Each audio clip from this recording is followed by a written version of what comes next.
आवाज आ रही है क्या? आवाज आ रही है तुमको?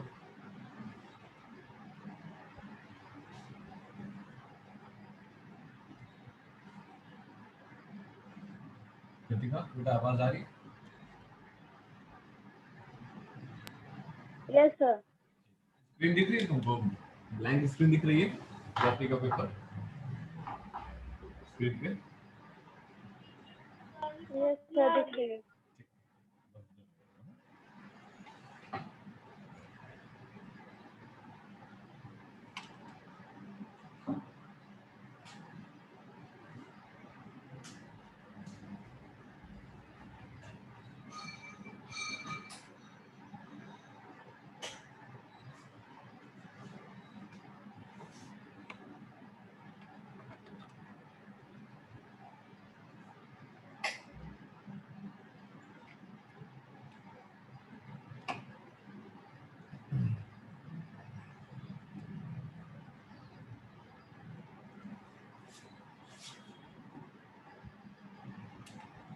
हाँ, चलो स्टार्ट करते हैं। तो यहाँ पे भी आवाज ना आए, आवाज लॉस हो जाए तो मुझे बता जरूर देना बेटा, ठीक है? मिनट चला जाता है पता नहीं लगता यस नहीं। सर। ठीक।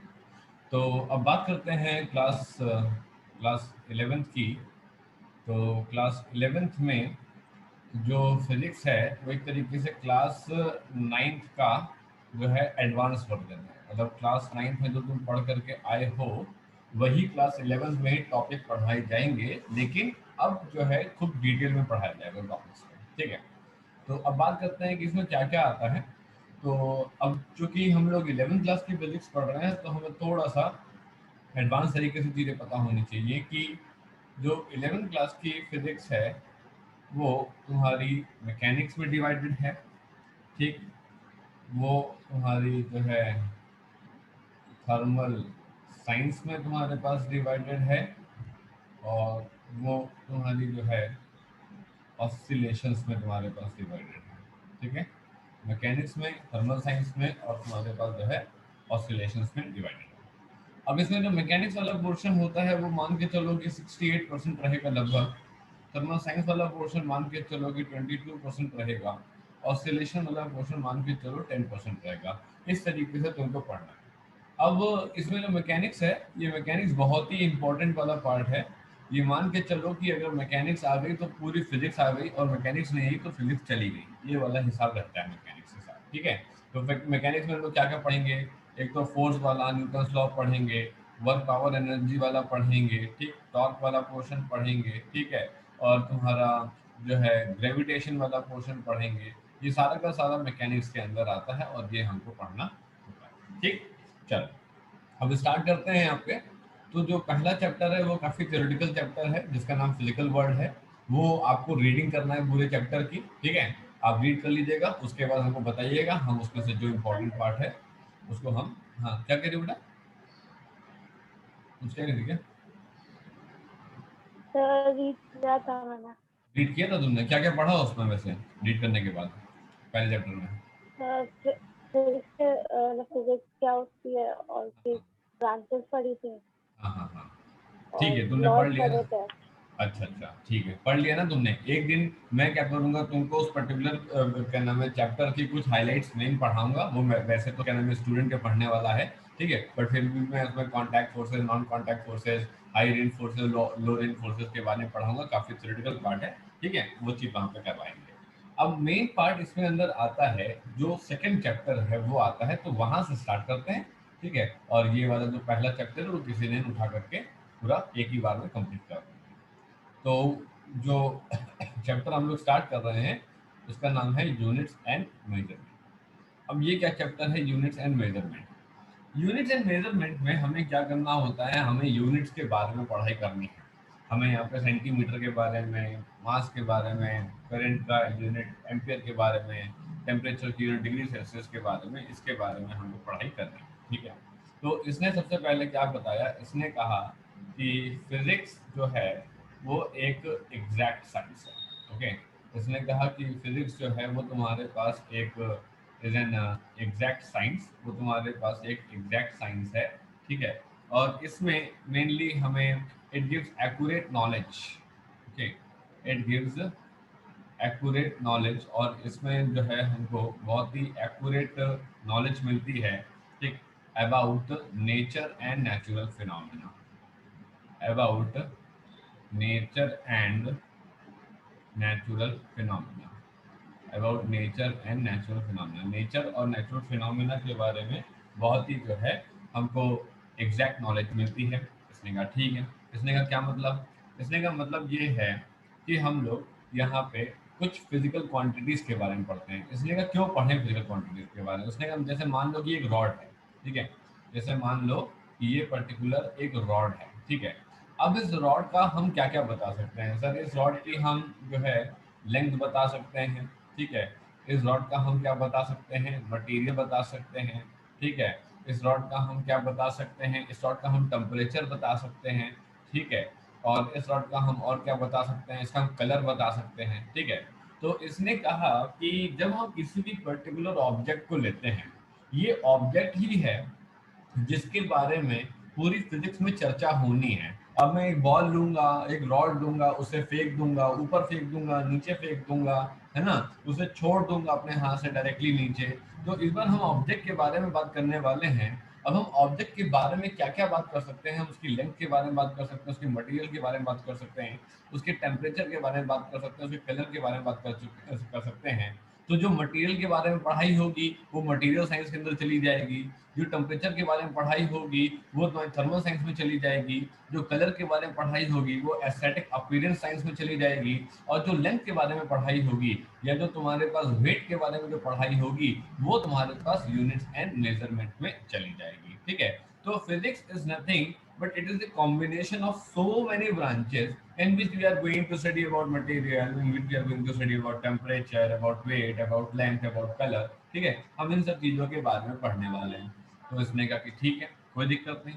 अब इसने कहा कि हम लोग का चैप्टर का नाम है यूनिट्स एंड मेजरमेंट, जिसका मतलब इस पर्टिकुलर चैप्टर में अपन लोगों को फिजिकल क्वांटिटीज के बारे में पढ़ना है। मतलब हमारी जो पढ़ाई स्टार्टिंग होगी वो वेट के बारे में, लेंथ के बारे में, वॉल्यूम के बारे में, एरिया के बारे में, ठीक है ना, इन सब के बारे में स्टार्ट होगी। तो सबसे पहले आता है हमारे पास इसी से रिलेटेड, जिसका नाम है physical quantities, okay, physical quantities. अब ये फिजिकल क्वांटिटीज क्या है, इन्होंने कहा कि ऑल दोज क्वांटिटीज, देखना मैं डेफिनेशन लिखूंगा यहाँ पे, जो कुछ जरूरी है डेफिनेशन है वो जरूर लिखूंगा। All those quantities which can be measured directly, which can be measured directly, जो कि तुम्हारे पास डायरेक्टली मेजर की जा सकती हैं, ठीक है। और तुम्हारे पास indirectly, which can be measured directly or indirectly, in the in terms of which, in terms of which laws of physics are defined, in terms of which laws of physics are defined, ठीक। इसे हम लोग क्या बोलते हैं, इसे हम लोग फिजिकल क्वांटिटीज बोलते हैं। इन्होंने कहा कौन कौन लोग आते हैं फिजिकल क्वांटिटीज में, बेसिकली इसने कहा बेसिकली अगर देखा जाए तो मास भी आता है फिजिकल क्वांटिटी में, लेंथ भी आता है फिजिकल क्वांटिटी में, ओके। टेम्परेचर भी तुम्हारे पास फिजिकल क्वांटिटी में आएगा, ये थर्मल साइंस का बंदा हो जाएगा, ठीक। देन तुम्हारे पास स्पीड आ जाएगा, देन तुम्हारे पास एक्सेलरेशन आ जाएगा, एंड देन तुम्हारे पास फोर्स आ जाएगा। इन्होंने कहा कि ये सब फिजिक्स में यूज होने वाली फिजिकल क्वांटिटीज हैं, जिनके बारे में हम लोग थ्रू आउट द फिजिक्स पढ़ाई करते रहते हैं। इन्होंने कहा अच्छा ठीक, कोई दिक्कत नहीं। इन्होंने कहा इन फिजिकल क्वांटिटीज को दो पार्ट्स में डिवाइड किया गया है। इन्होंने कहा कि इन फिजिकल क्वांटिटीज को ना दो पार्ट्स में डिवाइड किया गया है। इन्होंने कहा अच्छा कौन कौन सी, इन्होंने कहा एक का नाम होता है फंडामेंटल क्वांटिटीज, एक का नाम होता है फंडामेंटल क्वांटिटीज। आप इसे फंडामेंटल क्वांटिटीज भी बोल सकते हैं, आप इसे बेस क्वांटिटीज भी बोल सकते हैं। वैसे मोस्ट पॉपुलर नेम जो है इसका वो फंडामेंटल क्वांटिटीज का है, ठीक है। और इन्हें क्या बोलते हैं, दूसरी वाली को हम लोग बोलते हैं तुम्हारे पास डिराइव्ड क्वांटिटीज, ओके। ये तुम्हारे पास डिराइव्ड क्वांटिटीज होती हैं। इसने कहा कि ठीक है। इन्होंने कहा कि कौन है सर फंडामेंटल क्वांटिटीज और कौन है तुम्हारे पास जो है ये डिराइव्ड क्वांटिटीज। इन्होंने कहा कि जैसे मान लीजिए कि हमने यहाँ पे एक विंग स्केल बनाया, ठीक है, ये हमारा जो है विंग मशीन है तुम्हारे पास, ठीक है, और हमने यहाँ पे ये तुम्हारे पास कोई एक ऑब्जेक्ट रख दिया, ठीक है। हमने कहा कि इस ऑब्जेक्ट का हमको बताओ मास कितना है, तो आपने हमको बताया मास इसका कितना है, 1.26 तुम्हारे पास किलोग्राम मास है। हमने कहा अच्छा ठीक है। फिर हमने कहा कि लेट्स सपोज सर ये पर्टिकुलर एक रॉड है, हमें इस पर्टिकुलर रॉड का टेम्परेचर बताओ कितना है। तो आपने कहा इस पर्टिकुलर रॉड का टेम्परेचर पता है कितना है, इसका है 29 डिग्री सेल्सियस। फंडामेंटल क्वांटिटीज ने कहा कि हम वो लोग हैं जो किसी पे डिपेंड नहीं हैं। मतलब अगर आप हमारे बारे में पूछेंगे तो हम किसी और से निकल के नहीं आए हैं, हम ही हैं इस जनरेशन के सबसे पहले लोग। इन्होंने कहा अच्छा क्या मतलब हुआ इसका। इन्होंने कहा कि दोज फिजिकल क्वांटिटी, इन्होंने बोला कि दोज फिजिकल क्वांटिटीज, वो सारी फिजिकल क्वांटिटीज, ठीक है, which are not usually defined, which are not usually defined, which are not usually defined in terms of other physical quantities, in terms of other physical quantities, in terms of other physical quantities, ठीक, are called fundamental quantities। इन्हें हम लोग fundamental quantities बोलते हैं। Fundamental quantities ने कहा कि ऐसे तो फिजिक्स में बहुत क्वांटिटी है, अपन लोग अभी 2 साल 5 साल 10 साल फिजिक्स की पढ़ाई करेंगे तो will find there are so many physical quantities that I can not list the name of all of them here only, right. So तो कैसे इनको डिवाइड किया गया। इन्होंने कहा फंडामेंटल क्वांटिटी में मैंने कुल मिला करके 7 लोगों का नाम लिखा। तो इन्होंने कहा कि सेवन सेवन बेसिक क्वांटिटीज, इन्होंने कहा कि 7 बेसिक क्वांटिटीज होती हैं।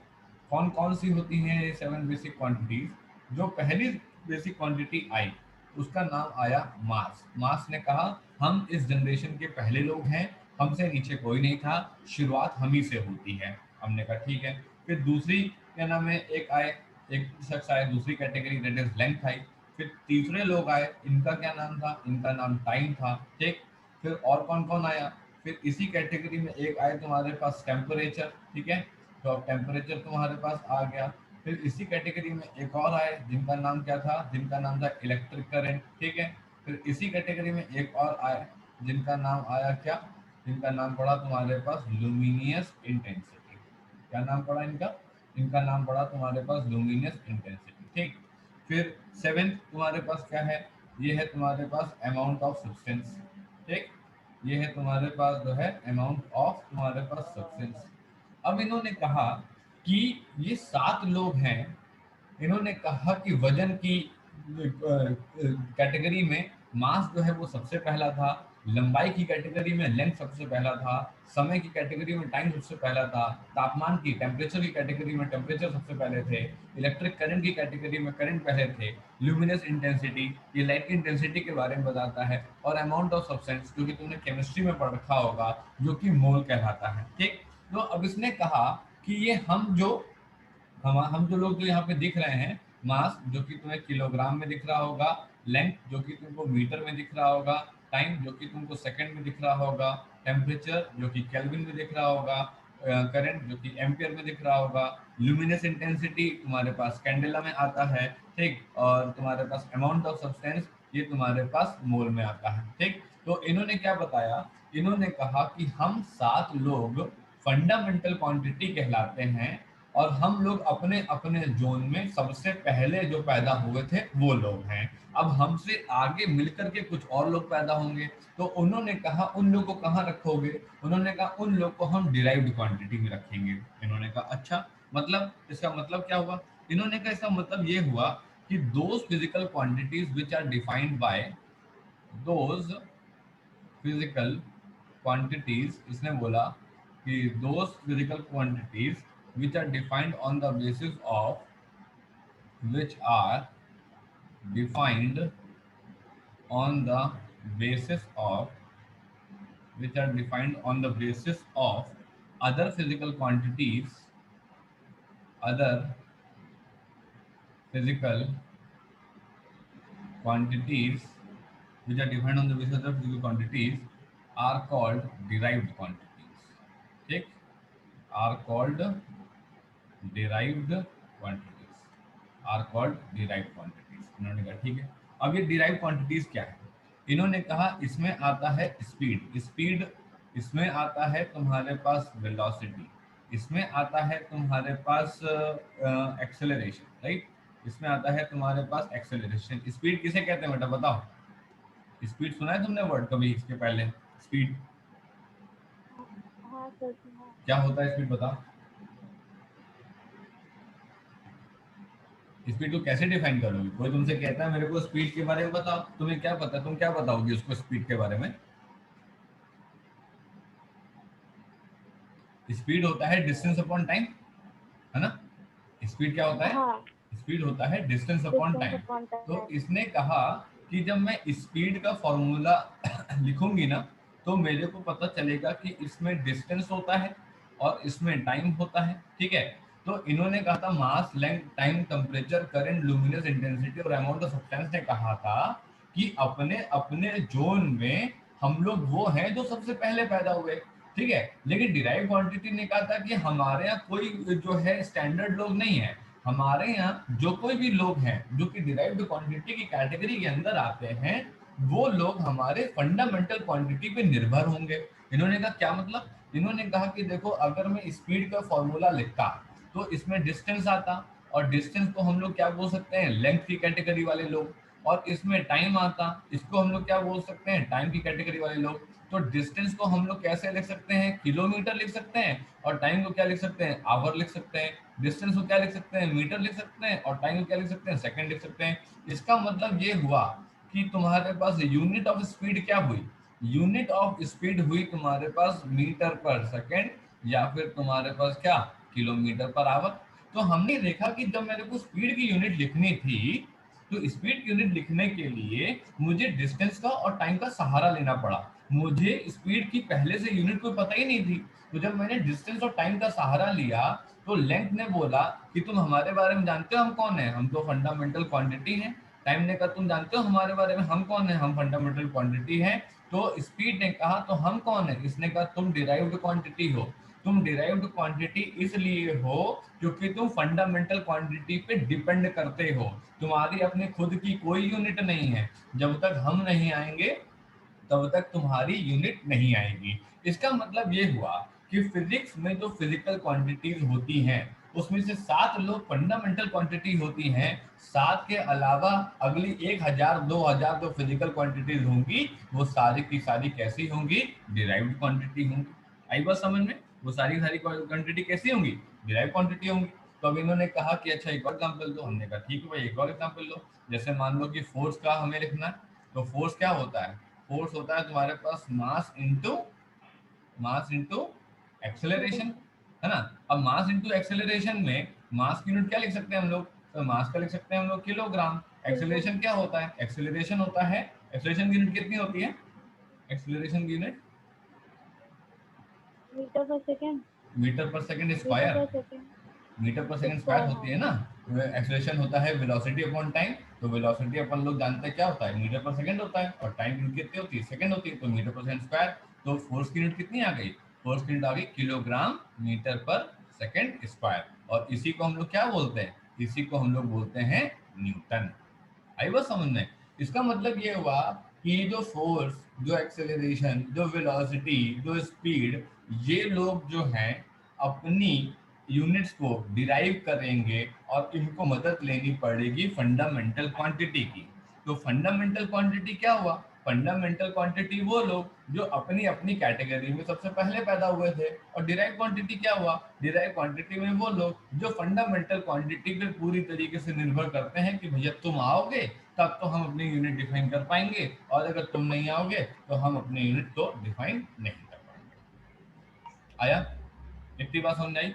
फंडामेंटल क्वांटिटी क्या है और डिराइव्ड क्वांटिटी क्या है, ठीक है? चलो अब आगे बढ़ते हैं। अब इसने कहा कि ठीक है फंडामेंटल क्वांटिटी क्या है और डिराइव्ड क्वांटिटी क्या है ये तो हमने बता दिया। अब इन्होंने कहा कि इसी के साथ हम जो है एक और चीज बताते हैं पहले, ठीक है, इसको जरा समझने की कोशिश करना। मेजरिंग प्रोसेस, या एक चीज और कंटिन्यूस में बता देता हूँ ताकि वो साथ नहीं हो जाए, देखिएगा। हाँ, अब इसने कहा जैसा कि हमने यहाँ पे फिजिकल क्वांटिटीज को डिफाइन करना स्टार्ट किया था, फिजिकल क्वांटिटीज के फंडामेंटल क्वांटिटीज और डेराइव क्वांटिटीज हुई, इसी के साथ एक और को मैं साथ में ले लेता हूँ और इसको मैं बोल देता हूँ तुमको क्या, इसको मैं बोल देता हूँ फिजिकल यूनिट। इन्होंने कहा अरे अभी तो आपने फिजिकल क्वांटिटी पढ़ाई, फिर से फिजिकल यूनिट क्यों पढ़ा रहे हो? इस बार मैं फिजिकल यूनिट पढ़ा रहा हूँ। इन्होंने कहा अच्छा फिजिकल यूनिट में क्या कुछ अंतर है क्या? इन्होंने कहा कि देखते हैं जरा। इन्होंने कहा द स्टैंडर्ड अमाउंट, इन्होंने बोला the standard amount of a physical quantity, the standard amount of a physical quantity, the standard amount of physical quantity, ठीक है, chosen to measure the physical quantity, chosen to measure the physical quantity, to measure the physical quantity is called physical unit, is called physical unit। अब देखिएगा जरा physical unit exactly क्या है। इन्होंने कहा कि सेम तरीके से फिजिकल यूनिट जो है वो फंडामेंटल तुम्हारे पास यूनिट पे डिवाइडेड है, ठीक है, और तुम्हारे पास जो है डिराइव्ड यूनिट पे डिवाइडेड है। इन्होंने कहा ओके, एक फंडामेंटल यूनिट और डिराइव यूनिट। एक मिनट, फंडामेंटल यूनिट वो फंडामेंटल क्वांटिटीज का अंतर क्या है? ऐसा है कि जो ये नाम है mass, length, time, temperature, current, luminous intensity और अमाउंट ऑफ सब्सटेंस, इन नामों को फिजिकल फंडामेंटल क्वांटिटी में डाला जाएगा और इन फंडामेंटल क्वांटिटी की जो यूनिट होगी उसको फंडामेंटल यूनिट में डाल दिया जाएगा।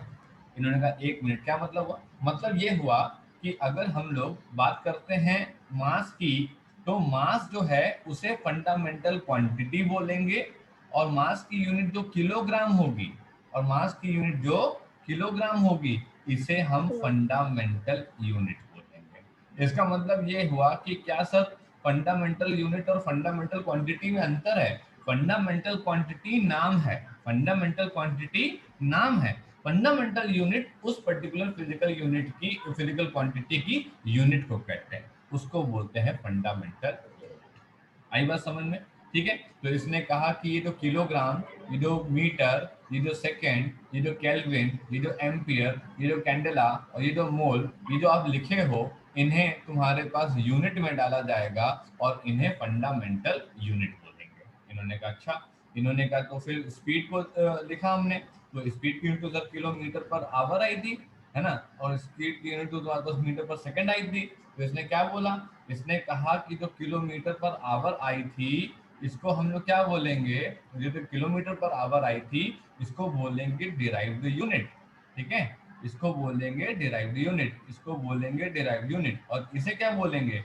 इसे बोलेंगे डिराइव्ड तुम्हारे पास क्वांटिटी। मतलब जो नाम जाएगा वो क्वांटिटी के अंदर जाएगा और जो उसकी यूनिट्स होंगी वो डिराइव्ड यूनिट के अंदर जाएगा। क्लियर हुआ यहाँ तक? बात समझ आई? अगर कोई तुमसे पूछता है कि बेटा फंडामेंटल यूनिट और फंडामेंटल क्वांटिटी में क्या अंतर है, तो फंडामेंटल क्वांटिटी का नाम है और फंडामेंटल यूनिट उस पर्टिकुलर फिजिकल क्वांटिटी की यूनिट को कहते हैं। डिराइव्ड क्वांटिटी और डिराइव्ड यूनिट में क्या अंतर है? डिराइव्ड क्वांटिटी नाम है सर, और जो उसकी यूनिट है उसका नाम डिराइव्ड, उसको हम डिराइव्ड यूनिट के अंदर डालते हैं। ठीक है, क्लियर बात समझ आ गई? चलो अब आगे देखते हैं। अब इसने एक नेक्स्ट हेडिंग डाली है यहाँ पे, और ये नेक्स्ट हेडिंग डाली है, इसको बोलते हैं ये लोग measuring process. Sorry, measuring process. अब ये मेजरिंग प्रोसेस क्या है? इन्होंने कहा कि मेजरिंग प्रोसेस क्या है? कुछ भी नहीं। मेजरिंग प्रोसेस तो सर जैसे मान लो हम लोगों ने कहा कि ये तुम्हारे ये तुम्हारे ये तुम्हारे पास जो है,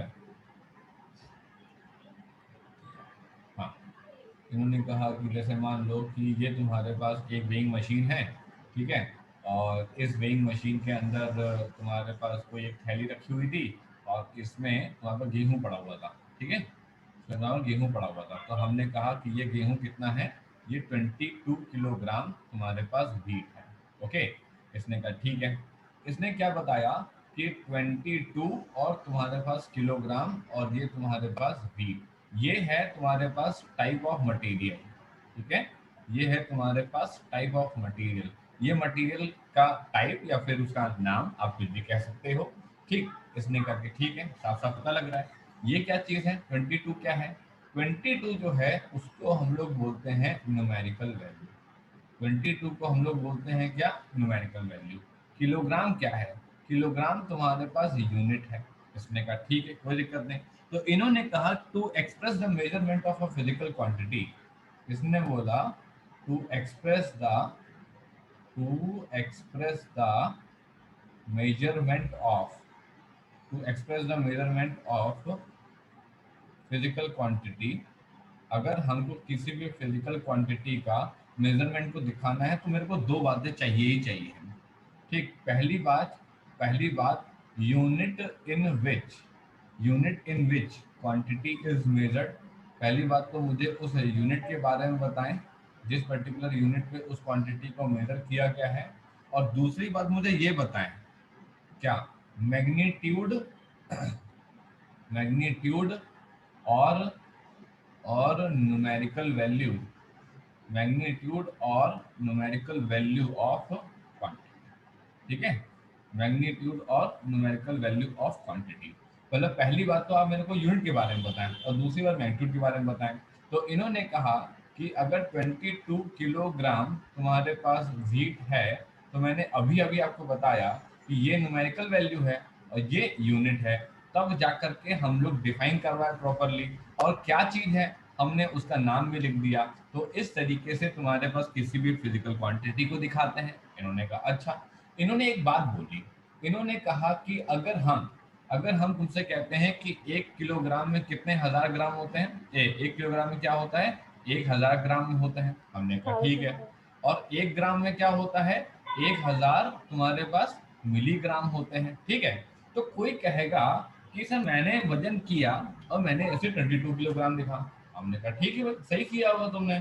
कोई आके कहता है नहीं नहीं नहीं, मैं क्या लिखना चाहूंगा ना, मैं लिखना चाहता हूँ 22,000 और यहाँ पे ग्राम लिखना चाहता हूँ, ठीक है। और मैं वीट ही लिखूंगा, सिंपल सी बात है, गेहूं है तो वीट ही लिखेंगे।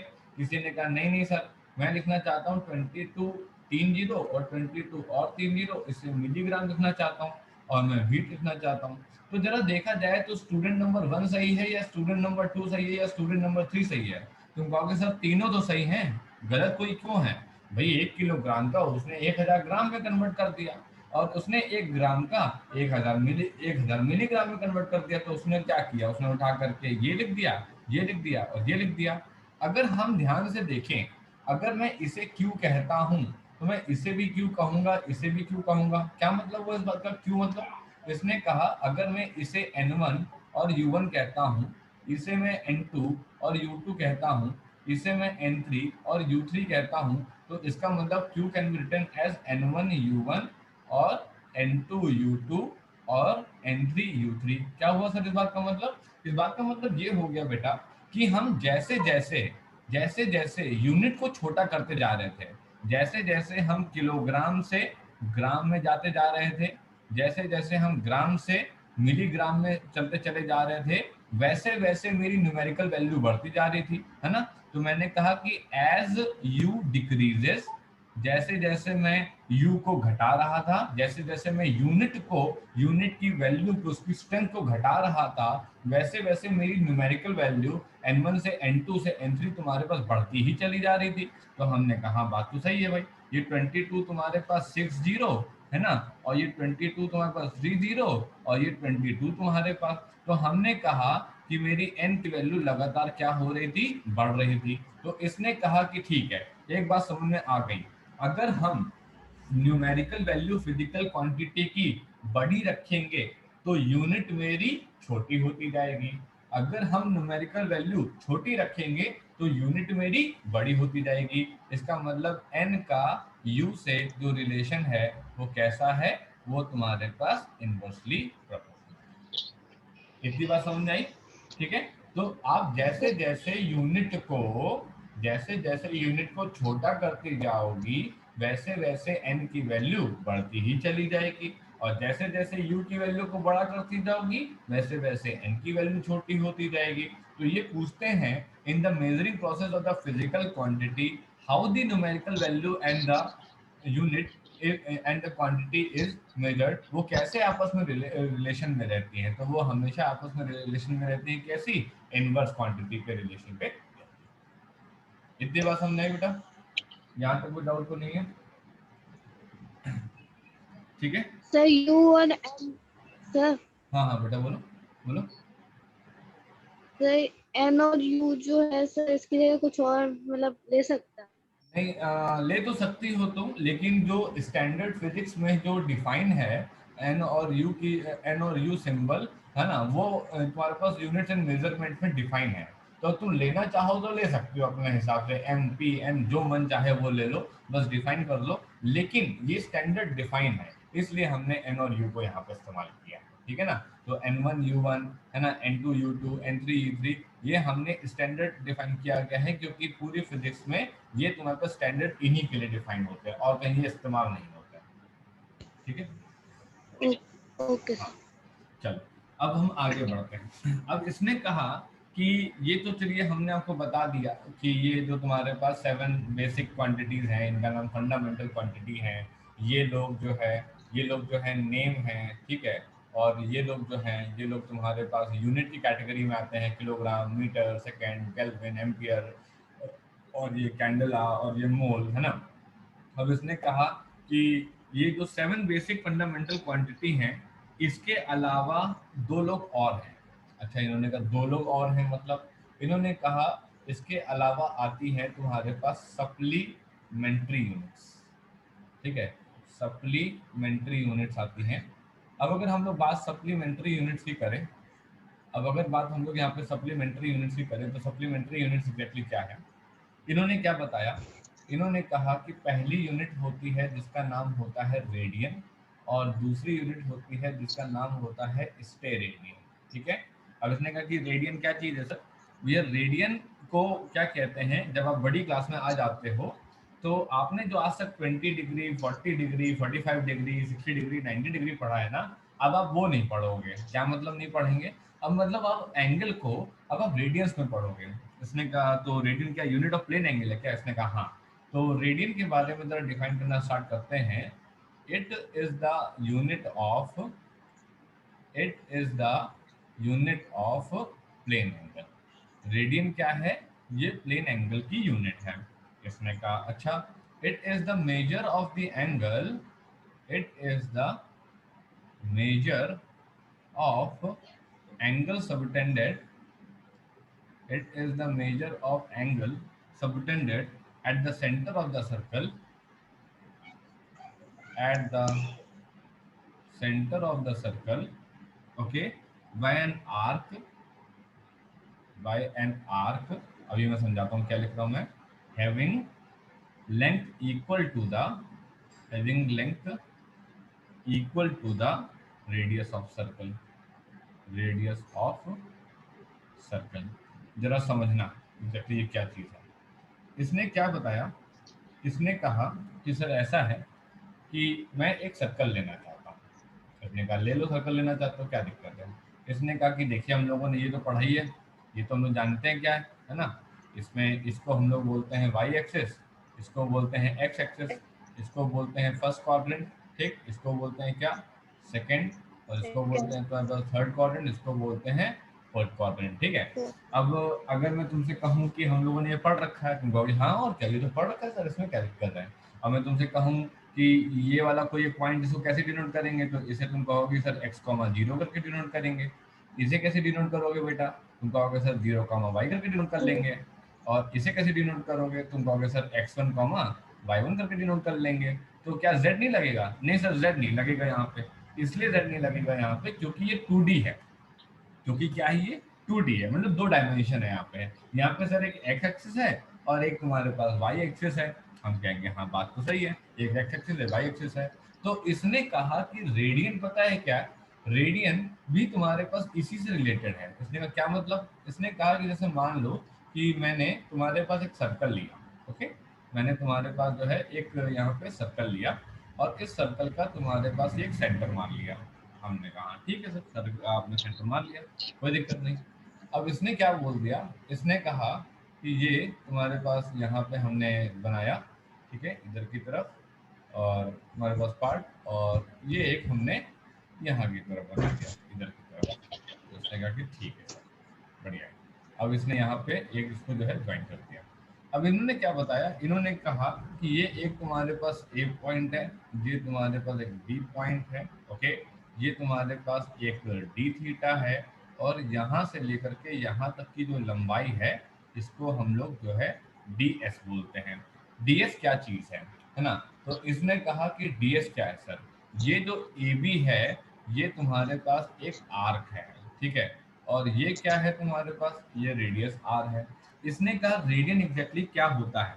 इसने कहा कि अगर आप डेफिनेशन में देखें, it is the measure of the angle subtended at the centre of the circle by an arc. एक आर्क लेंगे having length equal to the radius of the circle, okay, having length equal to radius of circle. तो इसने कहा कि let us consider that कि कोई एक A B तुम्हारे पास लेंथ ऑफ द आर्क है, और वो लेंथ ऑफ द आर्क तुम्हारे पास सेंटर ओ पे जो है एक डी थीटा एंगल बनाता है। तो हमने कहा ठीक है, तो हमको पता है कि लेंथ ऑफ आर्क, हमको ये बात पता है कि लेंथ ऑफ आर्क जो होता है इसे हम लोग कहते हैं क्या, रेडियस इनटू तुम्हारे पास एंगल सबटेंडेड। ये तो हमने छोटी क्लास में भी पढ़ा है। तो हमने कहा लेंथ ऑफ आर्क को बोलेंगे डीएस, रेडियस को बोलेंगे तुम्हारे पास आर, एंगल सबटेंडेड को बोलेंगे डी थीटा। तो d theta can be written as d s upon r. हमने कहा ठीक है, कोई दिक्कत नहीं।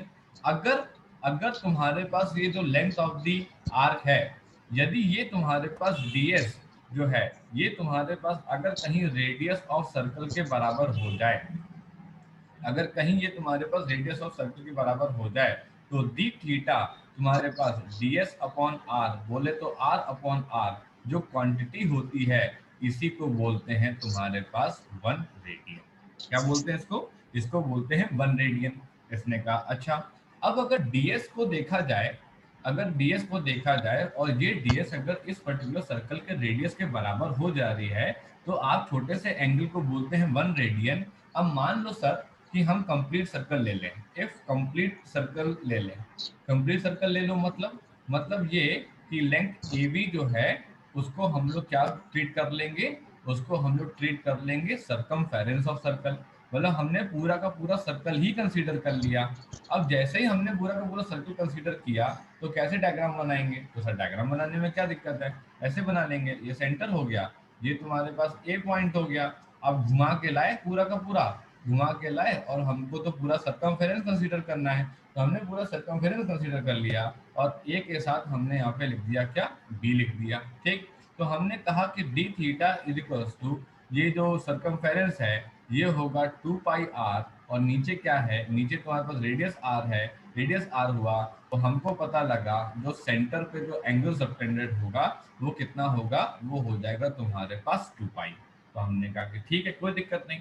तो इसका मतलब ये हुआ कि अगर लेंथ ऑफ द आर्क, ये जो लेंथ ऑफ द आर्क है जो कि ds है, यदि ये रेडियस ऑफ द सर्कल के बराबर होती है, तो जो एंगल थीटा सेंटर पे सबटेंड के जाता है उसे 1 रेडियन बोलते हैं। और अगर हम लोग कंप्लीट सर्कल कंसीडर कर लेंगे तो उसे 2 पाई रेडियन बोलते हैं। इसने कहा अच्छा ठीक है, लेकिन सर हम लोगों ने बचपन में क्या पढ़ा है ना, हम लोगों ने बचपन में ये पढ़ा है कि जो ये पूरा एंगल होता है ये तो होता है तुम्हारे पास कितना, ये तो होता है तुम्हारे पास 360 degree. 360 degree is equal to तुम्हारे पास कितना, 2 पाई रेडियन। तो इसने कहा अच्छा, एक बात यहाँ पे ये समझ में आई है कि अगर 360 डिग्री को 2 पाई रेडियन बोलते हैं तो इसका मतलब है 180 डिग्री को पाई रेडियन बोलते हैं। इसका मतलब ये हो गया कि 180 डिग्री अपॉन तुम्हारे पास पाई, ये 1 रेडियन की वैल्यू हो गई। तो इसका मतलब ये समझ में आया कि सर पाई तो हमको छोटी क्लासेस में पढ़ाया गया है कि ये 22/7 होता है। तो 180 डिग्री को हमने 22/7 से डिवाइड किया, तो ये 180 डिग्री इंटू 7 अपॉन 22, और ये डिग्री आया 1 रेडियन की वैल्यू। तब पता लगा कि 1 रेडियन जो होता है वो तुम्हारे पास एंगल से जुड़ी हुई वैल्यू है, और इसको बोलते हैं 57.3 डिग्री। आई बात समझ में। तो इसने कहा कि आज तक हम लोग छोटी क्लासेस में ये जो 30 डिग्री 40 डिग्री 50 डिग्री पढ़ रहे थे, अब हम इसको एक नए वर्जन में पढ़ेंगे, अब हम इसको रेडियन में पढ़ेंगे। तो इसने कहा कि रिलेशन जानते हैं क्या हम लोग, इसने कहा जान लेंगे, इसमें क्या दिक्कत है। रेडियन इज इक्वल्स टू होता है डिग्री इंटू पाई अपॉन 180। मतलब कि लेट सपोज कि अगर जैसे 90 डिग्री है तो 90 degree equals to how many radian, कितने रेडियन होगा। तो इसने कहा 90 इंटू हमारे पास पाई अपॉन कितना 180। तो 90 वन जा 90 टू जा, ये क्या कहलाएगा, ये कहलाएगा पाई बाय 2 रेडियन। ठीक, अब इसने कहा कि मान लो 60 डिग्री होता तो इसने कहा तो 60 इंटू क्या करते हैं हम लोग पाई अपॉन 180 करते, तो 60 वन जा 63 जा, तो ये कितना हो जाता, ये हो जाता पाई बाय 3 रेडियन। इसी तरीके से हम लोग अगर 270 डिग्री करते तो हम लोग यहाँ पे लिखते हैं 270 इंटू पाई अपॉन 180, तो ये 3 जा ये 2 जा और ये आ जाता कितना, ये आ जाता 3 पाई बाय 2 रेडियन। इसका मतलब ये हुआ कि आज तक तो हम लोग को बचपन में ये डिग्री डिग्री डिग्री सब कुछ पढ़ाया जा रहा था, सर डिग्री नहीं, अब हम रेडियन में आगे पढ़ाई करेंगे। तो ये रेडियन का आपस में डिग्री में जो रिलेशन है वो तुम्हारे पास ये होता है। तो इसका मतलब ये हुआ कि अगर हमसे कभी कोई ये पूछ ले कि रेडियन होता क्या है, तो हम कहेंगे कि एक छोटे से आर्क के द्वारा एक सर्कल के सेंटर पे जो एंगल सबटेंड किया जाता है उसको डी थीटा बोलते हैं। अगर कहीं ds जो है आर्क ऑफ द लेंथ की arc radius of the circle के बराबर हो गई, तो उस समय जो एंगल सबटेंड किया जाता है उसको रेडियन बोला करते हैं। अगर हम लोगों ने कंप्लीट सर्कल कर लिया तो वही जो तुम्हारे पास लेंथ ऑफ द आर्क थी अब वो कंप्लीट सर्कल हो गई है, वो जो कि 2 पाई आर हो गई है। अब एंगल को क्या बोलते हैं, अब एंगल को हम लोग बोलते हैं तुम्हारे पास कितना 2 पाई रेडियन बोलते हैं। इस तरीके से तुम्हारे पास ये डिफाइन होता है। आई बात समझ में तुमको, ठीक। तो रेडियन एग्जैक्टली क्या है। सर हाँ बेटा बोलो। सर ये कंप्लीट सर्कल वाला एक बार फिर से बता मैं दीजिए। कंप्लीट सर्कल फिर बता रहा हूँ। देखो बचपन में हम लोग को ये पढ़ाया था मैम ने या सर ने कि बेटा एक कंप्लीट सर्कल जब होता है, जैसे मान लो कि ये पर्टिकुलर एक लाइन थी, ठीक है, ये ए लाइन थी। अब इस लाइन को मैंने घुमाना शुरू किया, यहाँ पहुंच गई, फिर घुमाना शुरू किया, यहाँ पहुंच गई, फिर घुमाना शुरू करा, यहाँ पहुंच गए, फिर घुमाना शुरू किया, यहाँ पहुंच गए, फिर घुमाना शुरू किया, यहाँ पहुंच गए और अंत में हम फिर से यहीं पे ले आए। तो हम कितना एंगल घूमे होंगे टोटल मिला करके, हम टोटल एंगल मिला के घूमे होंगे कितना 360 डिग्री, है ना। तो इसने कहा, हाँ इसने कहा कि अगर छोटा सा ds, अगर छोटा सा ds अगर उसकी r के बराबर लंबाई हो गई तो जो d थीटा होता है उसको हम लोग 1 रेडियन बोलते हैं। लेकिन अगर मान लो हम a से लेकर के b तक जो ds लिए हैं, ये b चलता ही जाता चलता ही जाता चलता ही जाता और एक तक फिर वापस आ जाता, तो हम लोग ds को क्या लिखते हैं, हम लोग ds को लिखते हैं 2 पाई r, है ना। हम लोग ds को क्या लिख देते हैं, हम लोग ds को लिख देते हैं 2 पाई r। जब 2 पाई r को मैंने रेडियस से डिवाइड किया तो मुझे पता लगा कि एंगल जो सबटेंड किया गया है सेंटर में वो एंगल है कितना 2 पाई। इसका मतलब ये हुआ कि कंप्लीट सर्कल के द्वारा अपने सेंटर में आज तक हमको ये पता था कि 360 डिग्री एंगल सबटेंड किया जाता है। आज हमको एक बात और पता लगी है कि उसी 360 डिग्री एंगल को हम लोग 2 पाई रेडियन भी बोला करते हैं। इस तरीके से हमारा ये निकल के आया कि एक कंप्लीट सर्किल अपने सेंटर पे जो एंगल सबटेंड करता है इसको चाहे तो आप 360 डिग्री बोल दीजिए और चाहे तो आप इसको 2 पाई तुम्हारे पास रेडियन। अभी आया समझ में ये पार्ट यस ठीक है। चलो अब नेक्स्ट पढ़ते हैं। ये तो हमने रेडियन पढ़ लिया, रेडियन जो है वो प्लेन एंगल की यूनिट के बारे में बात करता है। नेक्स्ट आता है हमारे पास कॉन्सेप्ट स्टे रेडियन का। इसने कहा कि ओके स्टे रेडियन पढ़ना है, ठीक स्टे रेडियन पढ़ लेते हैं। अब ये आ गए हैं नए शख्स जिनका नाम है स्टे रेडियन। अब आप कहोगे कि एक मिनट, अपन लोगों ने 2D तो पढ़ लिया सर, अब हम लोग क्या 3D पढ़ने वाले हैं। हाँ बिल्कुल हम लोग 3D पढ़ने वाले हैं। इन्होंने कहा अच्छा ठीक है सर अब 3D पढ़ते हैं।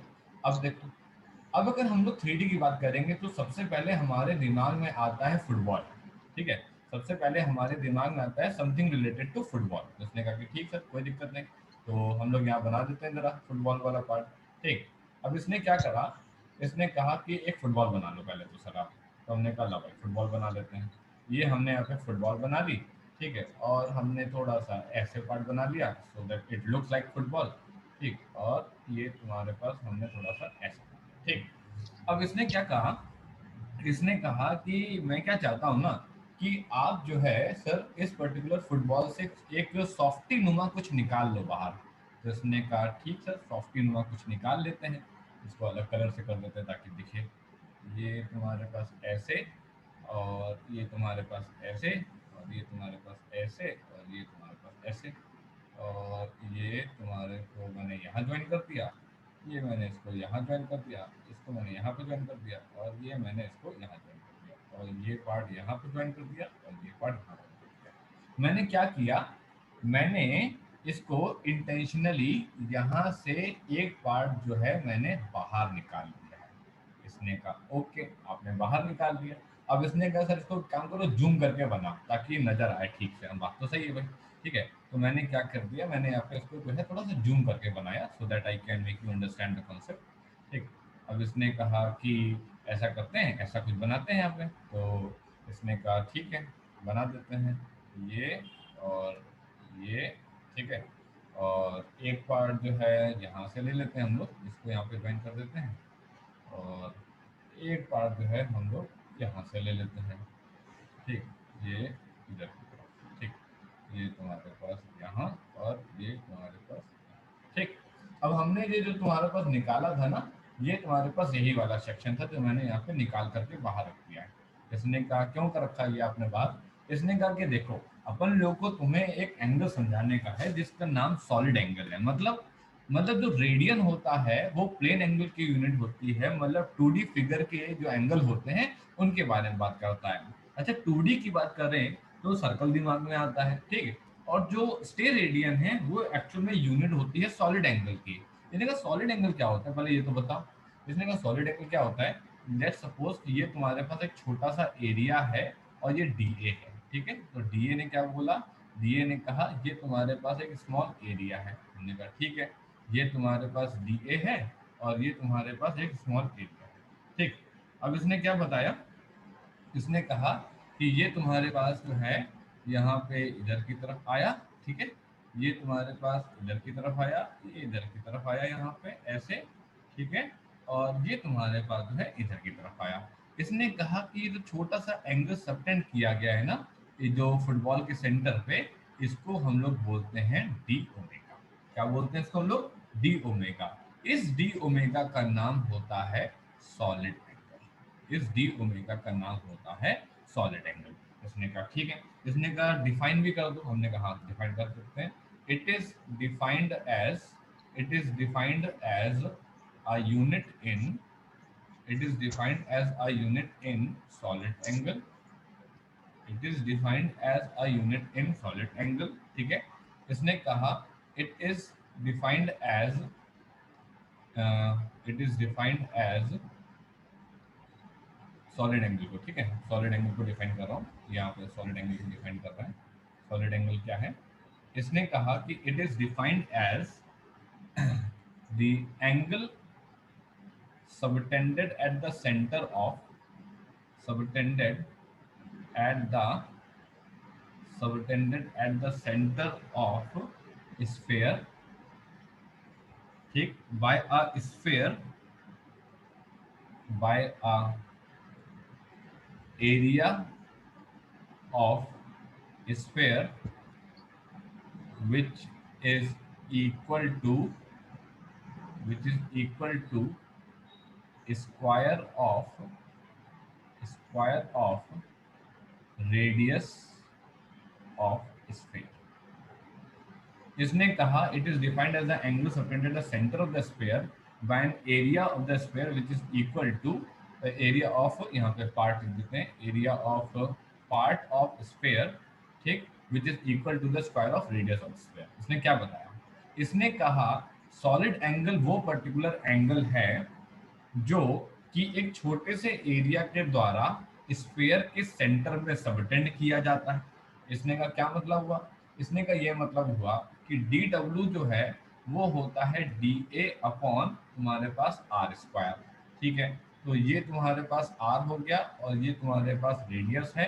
इसने कहा कि इफ DA जो है वो तुम्हारे पास स्क्वायर ऑफ वो तुम्हारे पास square of radius of sphere के बराबर हो जाएगा, तो वो जो पर्टिकुलर एंगल आएगा DA/r² हमने लिखा, हमने इसे r² लिखा, कट गया, तो वो जो आएगा उसे हम लोग बोलेंगे 1 स्टेरेडियन। इसने कहा अच्छा ठीक है भाई 1 स्टेरेडियन बोलेंगे। इन्होंने कहा कि अगर छोटा सा एरिया इस ओ सेंटर पे एंगल सबटेंड करता है डी ओमेगा, तो अगर पूरा का पूरा स्फीयर ले लेंगे तो क्या होगा। तो इसने कहा कि फॉर तुम्हारे पास कंप्लीट स्फीयर, ठीक है, तो इसने कहा कि फॉर तुम्हारे पास कंप्लीट स्फीयर, इसने कहा DW=DA/r² में हमने इंटीग्रेशन मारा, तो इसने कहा ओमेगा लिखा इंटीग्रेशन ऑफ DA। अगर अच्छा इंटीग्रेशन क्या होता है, एक बात समझना कि इंटीग्रेशन क्या होता है। जैसे मान लो कि ये तुम्हारे पास एक फुटबॉल है, ठीक है, ये तुम्हारे पास एक फुटबॉल है। अब तुमने क्या कहा, तुमने कहा कि हम सर इतना आपको बताए दे रहे हैं, मैंने कहा बेटा मैं तुमको इतना बता दे रहा हूँ कि इसमें 50 स्क्वायर है, ठीक है, इसमें 50 स्क्वायर है। कहाँ पे इसके 50 स्क्वायर, ये रहे, ये 50 स्क्वायर, ठीक है, ये 50, ये स्क्वायर, स्क्वायर नंबर 1 है, स्क्वायर नंबर 2 है, स्क्वायर नंबर 3 है और स्क्वायर नंबर 4 है, ठीक है। एक स्क्वायर का जो एरिया है वो तुम्हारे पास कितना है, वो 2 सेंटीमीटर स्क्वायर है। तो मैं तुमसे पूछूंगा कि बेटा तुम मुझे इस पर्टिकुलर फुटबॉल का पूरा एरिया बता पाओगे, तुम कहोगे और क्या, आपने ये बताया ना कि एक स्क्वायर का 2 सेंटीमीटर स्क्वायर एरिया है, आपने मुझे बता दिया कि इसमें 50 स्क्वायर है, तो इसमें जो है तुम्हारे पास ये जो 50 स्क्वायर है, ये 50 को अपन 2 से तुरंत मल्टीप्लाई कर लेंगे और ये कितना आ जाएगा, 100 सेंटीमीटर स्क्वायर आ जाएगा। ये तुम्हें कैसे पता चला। तुमने कहा कि सर बहुत सिंपल सी बात है, मैं एक एक करके सारे स्क्वायर ऐड कर लूंगी, है ना। जब मैं एक एक करके सारे स्क्वायर ऐड कर लूंगी, मतलब मैं A1 को उठा करके A2 से ऐड करूंगी, देन मैं A3 से ऐड करूंगी, देन मैं A4 से ऐड करूंगी, ऐसे करते करते A50 तक जाऊंगी। जब आप किसी छोटी क्वांटिटी की एनालिसिस करते हो, जब आप किसी छोटी क्वांटिटी की एनालिसिस करते हो और इस एनालिसिस से आप A2, A3, A4, A5 सबको धीरे धीरे करके ऐड कर लेते हो, इस प्रोसेस को हम लोग बोलते हैं क्या, इस प्रोसेस को हम लोग बोलते हैं इंटीग्रेशन प्रोसेस। आई बात समझ में, इसको हम लोग क्या बोलते हैं, इंटीग्रेशन प्रोसेस, ठीक है। जब हम किसी जैसे हम लोग मान लेते हैं, जैसे हम लोग ऐसे मान लेते हैं डेली लाइफ में कि हमने जो है आज जो है एक ग्लास जूस पिया, ठीक है। अब हम एक ग्लास जूस पिया तो आज हम जो है 3 घंटे तक एक्टिव रहे, ठीक है। तो इसने कहा कि अगर हम पूरे महीने रोज अगर हम एक ग्लास जूस पी रहे हैं, ठीक है, या कोई एनर्जी ड्रिंक पी रहे हैं, तो इसका मतलब हम on an average per day 3 घंटा क्या नाम है एक्टिव थे, तो पूरे महीने में कितने घंटे एक्टिव हुए, 90 घंटे एक्टिव हुए, है ना। हर दिन 3 घंटे एक्टिव हुए तो एक महीने में 30 डेज होते तो 90 घंटे एक्टिव हुए। तो इसने कहा अगर हम एक दिन का एनालिसिस करते हैं और उससे एक बड़े पैरामीटर को निकाल लेते हैं, तो उस पर्टिकुलर प्रोसेस को हम लोग क्या बोलते हैं, उस पर्टिकुलर प्रोसेस को हम लोग बोलते हैं इंटीग्रेशन। आई बात समझ में, ठीक। तो ये जो पर्टिकुलर सिंबल है, ये तुम्हारे पास क्या है, इसको हम लोग बोलते हैं तुम्हारे पास सिंबल ऑफ इंटीग्रेशन। आई बात समझ में, इसको हम लोग बोलते हैं सिंबल ऑफ इंटीग्रेशन। तो इसने कहा कि जब मैं कंप्लीट स्फीयर कंसीडर कर रहा था, मुझे ये बताओ कि curved surface area of sphere क्या होता है, पता है क्या तुमको, कर्व्ड सरफेस एरिया ऑफ नहीं sir. Sphere, curved surface area of sphere होता है तुम्हारे पास 4πr², है कि नहीं, 4πr² होता है। तो इसने कहा कि अगर कंप्लीट एरिया हम लोग देखेंगे तो ये हो जाएगा 4πr², नीचे हो गया r² कैंसिल हुआ, तो ओमेगा की वैल्यू कितनी हो गई, ओमेगा की वैल्यू हो गई 4π तुम्हारे पास क्या, स्टेरेडियन। तो इन्होंने कहा ठीक है। इन्होंने कहा कि जो 2π है वो तुम्हारे पास अगर 360 डिग्री के बराबर होता है, तो 4π का मतलब कितना हो गया, 4π का मतलब 720 डिग्री हो गया। इसने कहा ठीक।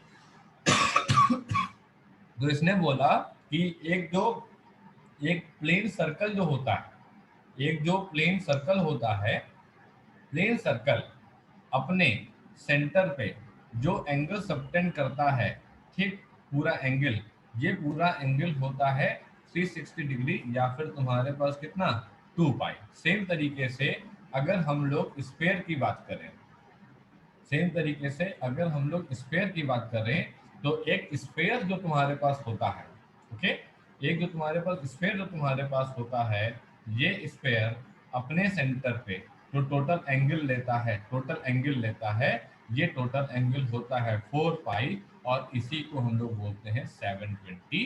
720। आया समझ में? स्टे रेडियन क्या होता है और रेडियन क्या होता है? रेडियन एक प्लेन सर्कल की यूनिट है, स्टे रेडियन तुम्हारे पास एक सॉलिड 3D फिगर की यूनिट होती है, जो कि उसके सेंटर पे एंगल सबटेंड किया जाता है, इसे हम लोग बोला करते हैं सॉलिड एंगल। यहाँ पे बताओ कहीं कोई डाउट हो कहीं पे भी तो मुझे बताओ, कोई पार्ट अगर तुमको ना समझ आया हो। ये सब बेसिक्स हैं, देखो अभी आगे आने वाले समय में तुम इसके बहुत सवाल करोगी, तो ये सब बेसिक्स हैं जो तुम अभी सीख रही हो इसमें। आया समझ सर में? हाँ बेटा। सर रेडियन और स्टे रेडियन को सर हम लोग सप्लीमेंट्री यूनिट्स में क्यों मतलब क्यों कहते हैं उनको? क्योंकि इसलिए ऐसा कहते हैं क्योंकि जब इन्होंने स्टार्टिंग में जब साइंटिस्ट लोग पढ़ रहे थे, इनके बारे में पूरी दुनिया को बता रहे थे, तो इन्होंने जब यूनिट्स के बारे में बताया उसमें mass, length, time, temperature, current, luminous intensity और अमाउंट ऑफ सब्सटेंस आ गया, ठीक है, लेकिन ये एंगुलर यूनिट्स को उसमें डालना भूल गए। एंगुलर यूनिट्स को इन्होंने डाला ही नहीं, मतलब ये रेडियन और स्टे रेडियन को उसमें डालना ही भूल गए, तो इनमें से कोई भी एंगुलर की यूनिट नहीं थी। तो इन्होंने कहा कि हम एक अलग कैटेगरी बना देंगे और उस कैटेगरी का नाम जाकर के सप्लीमेंट्री यूनिट डाल देंगे, उसके अंदर हम लोग जो है इन एंगुलर यूनिट्स को डालेंगे, तब जाकर के एक नई कैटेगरी बनी। और एंगुलर यूनिट्स में तुम्हारे पास रेडियन जो कि तुम्हारे पास 2D के लिए था, और स्टे रेडियन जो कि तुम्हारे पास 3D के लिए था, उसके बारे में फिर हम लोग इसके अंदर डालेंगे और वहां पे हम लोग इसको कंसिडर करेंगे, इसलिए इसको अलग डालेंगे। तो सर ये मतलब इनको हम फंडामेंटल यूनिट्स कहेंगे कि नहीं? नहीं, बिल्कुल कहेंगे, ये फंडामेंटल यूनिट के ही पार्ट है, ठीक है, ये फंडामेंटल तुम्हारे क्वांटिटी के ही पार्ट है, लेकिन इन्हें फंडामेंटल क्वांटिटी के सप्लीमेंट्री यूनिट कैटेगरी के अंदर पढ़ा जाता है। इन्हें उन 7 लोगों के साथ नहीं पढ़ा जाता है, इन्हें उन 7 लोगों से अलग पढ़ा जाता है। कहलाएंगे ये फंडामेंटल क्वांटिटी के लोग, ये डिराइव्ड क्वांटिटी के लोग नहीं है, ये डिराइव्ड क्वांटिटी के लोग नहीं है। अभी आने वाले समय में तुम एक क्वांटिटी पढ़ोगी जिसका नाम होगा angular velocity, okay, angular velocity. Angular velocity क्या होता है? ये होता है तुम्हारे पास angular displacement, okay, angular displacement upon तुम्हारे पास टाइम। और जो एंगुलर डिस्प्लेसमेंट होगा वो होगा डी थीटा, और टाइम होगा वो तुम्हारे पास सेकंड में होगा। तो डी थीटा किस में आ जाएगा? ये रेडियन में आ जाएगा, और ये किस में आ जाएगा? सेकंड में आ जाएगा। तो जो ओमेगा एंगुलर वेलोसिटी डिफाइन होती है उसकी यूनिट होती है रेडियन पर सेकंड। तो मुद्दा ये है कि क्या सप्लीमेंट्री भी फंडामेंटल क्वांटिटी के अंदर आती है? बिल्कुल आती है। सप्लीमेंट्री फंडामेंटल क्वांटिटी के अंदर ही तुम्हारे पास काउंट की जाती है, ठीक है? हाँ तो ठीक है, चलो आज जो है तुम पहले इतना कवर कर लो, है ना, वरना फिर ज्यादा क्वांटिटी हो जाएगी। इतना कवर कर लो, अगली क्लास में इसके आगे तुमको फिर कंटिन्यू कराऊंगा, ठीक? Okay sir. चलो ओके सर। मैं इसका पीडीएफ भेजूंगा, नोट जरूर बना लेना, ठीक है, क्योंकि फिजिक्स में साथ साथ नहीं लिखवा सकते क्योंकि काफी लिखना होता है, ठीक है ना, वरना सारा समय चला जाता है, ठीक। चलो ठीक। कंप्लीट करता हूँ मैं क्लास। कल तुम केमिस्ट्री और मैथ्स की क्लास अपने टाइम पे आके कर लेना, ठीक है, मैंने सर लोगों को बता दिया है कि ये टाइमिंग है, तुमको भी इन्फॉर्मेशन कर दिए, तो कल अपना टाइम पे आ जाना, सर लोग क्लास लेंगे, ठीक है। Okay sir. ओके।